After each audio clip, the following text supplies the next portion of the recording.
Maka harapan saya dengan pelantikan panel penasihat di Kuala Lumpur dan di Selangor akan dapat membantu Kerajaan Persekutuan dan Kerajaan Negeri untuk menyampaikan maklumat ke peringkat akar umbi.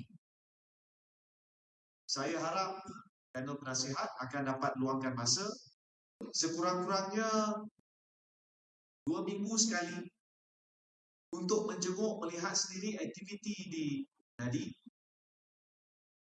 Kemudian bersama dengan pihak MCMC menyelaras beberapa program, menyampaikan beberapa pandangan tentang keperluan kita menyantuni komuniti yang terletak mungkin sedikit jauh daripada Nadi.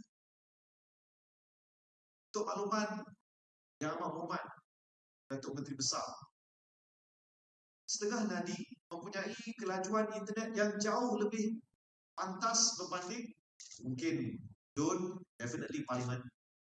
Parlimen internet speed dia 800 Mbps. Di Nadi Felda Suharto, internet